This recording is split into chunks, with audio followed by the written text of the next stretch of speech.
Hey y'all, happy Friday. Welcome back to Jam-Packed Homestead. I'm Jams. If you're new here, hey. If you're coming back, thanks for coming back.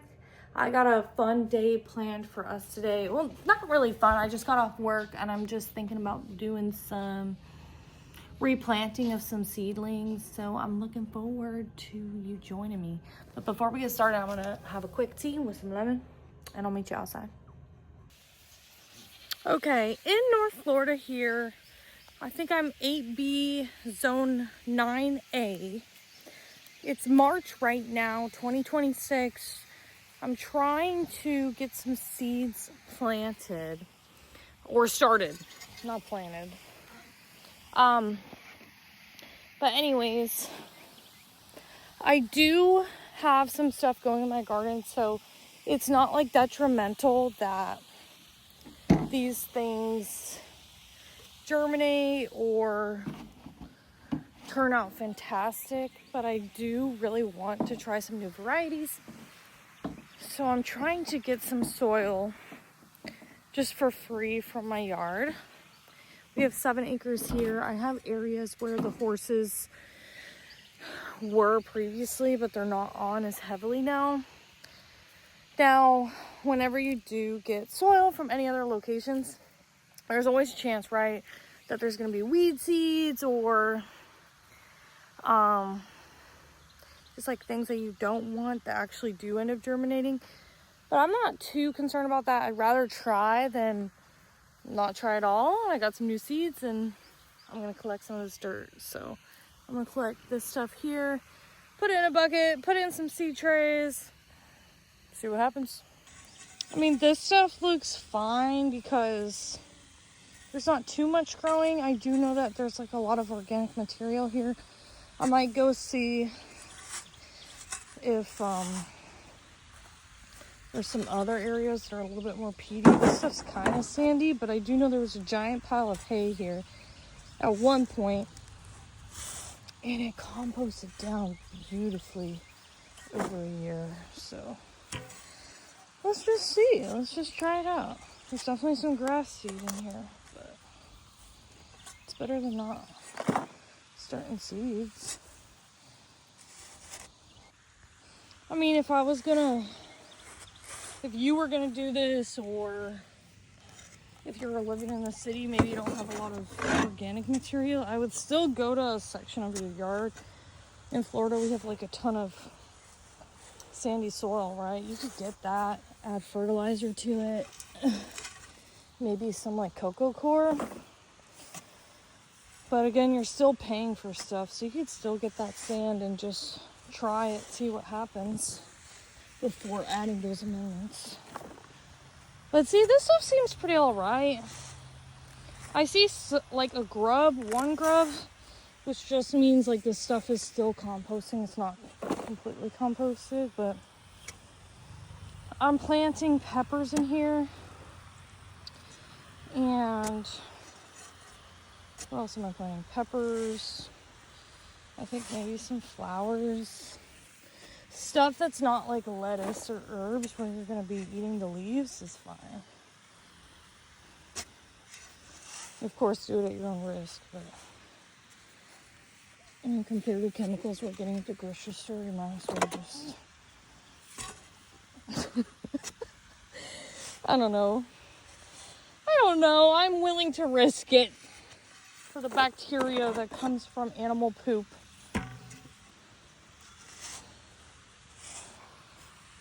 Ain't that right, girls? It's no big deal, girls. This is a pretty good pile. I kind of want to walk around and just see if there's any cool peat that I'm missing. Okay, so there's this little game trail from the goats and the horses. And this stuff, like, it's poop and it's wood chips and it's like everything I need for starting seeds. It looks perfect. So I'm gonna test this out, see what happens. Next project on the list, I want to do an experiment, right? I want to put a bunch of this poop that they're making in these giant planter barrels.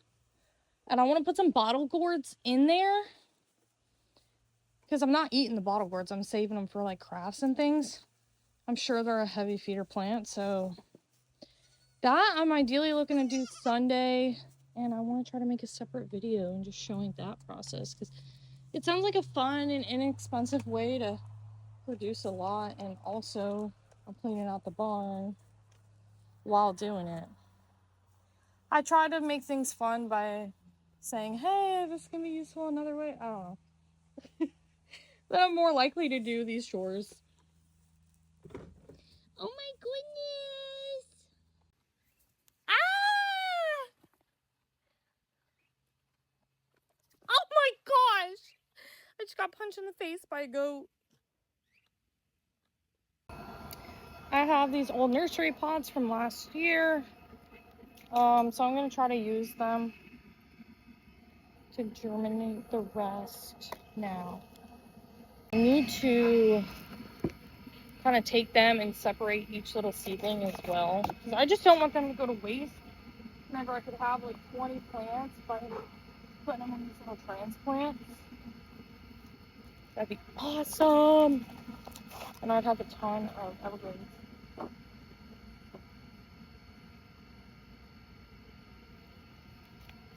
I'd prefer to be wearing gloves right now. I just have like a bunch of cuts in my finger, but here we are. It's Friday though. I love coming home on a Friday and just planting in the garden. It's definitely a good pastime. Just to debrief from whatever happened that week before. To reflect. Also, I'm excited about what's to come with this season changing.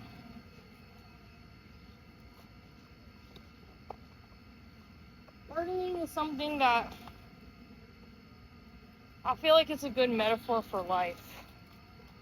You know,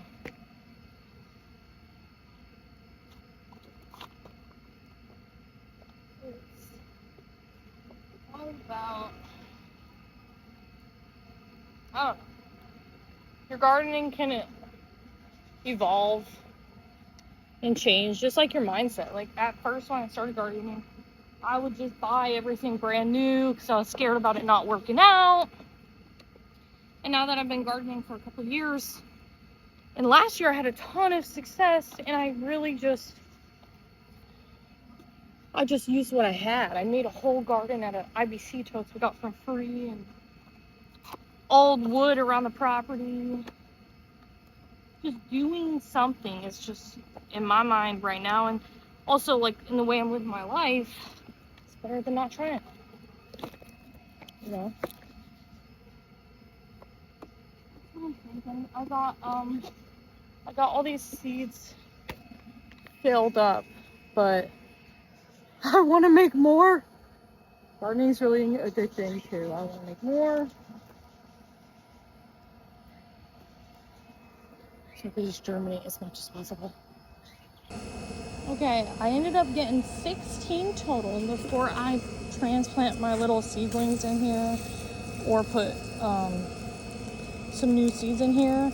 I'm gonna spray everything down so that whenever I put things in there, things don't move around.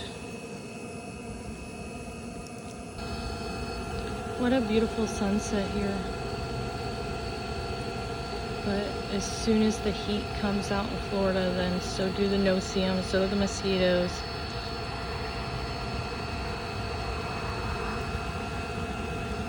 But still, it's not going to take away from that sunset. That's awesome. Okay, before the sun sets, let's get this Everglades tomatoes going. So here they are. I left some of these extra tomatoes over winter here, and then they all came up in the spring. Like here's a giant cluster right here. What I'm going to do is I'm just going to dig them out and take them over to the potting bench, separate them out. Hey, come on! Please don't dig up my tomato. Thanks. Oh my goodness. Nice. I realize I've been switching to portrait and landscape in this video.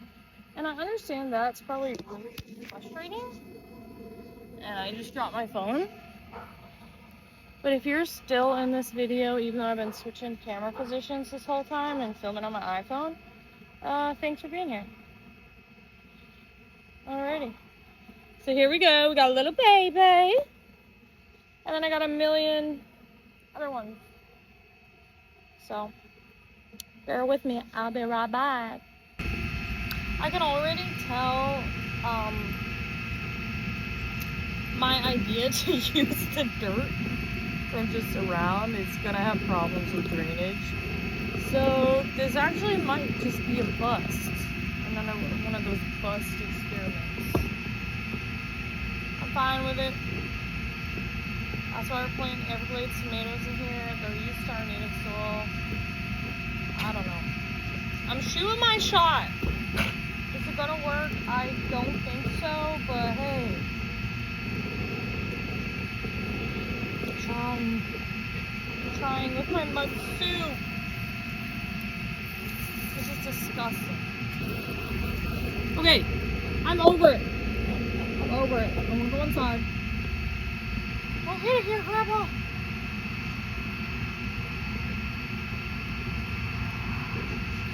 Just kidding. Gardening is supposed to be zen. What's going on? Ah, bugs are biting me.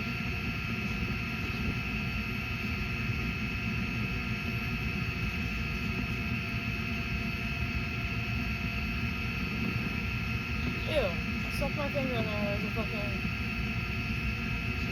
Oh my god. There's a bug in there. Okay.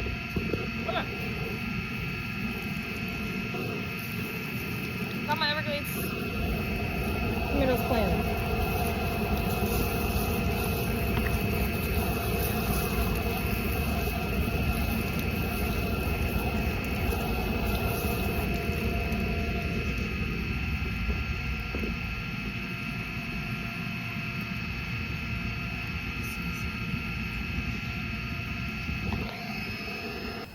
Thanks for joining me on this garden vlog. It wasn't as successful, or actually, I'm gonna let go of that judgment in the garden right now. It is what it is. We did an experiment and we'll see what happens. No pressure. But on a bright note, a lot of my seedlings that I direct sowed a couple weeks ago are coming up. I got cosmos, zinnias, butterfly pea, snap peas, all kinds of stuff. We finally have butterflies and bees that are chilling in the garden. So, I'm excited. Bye.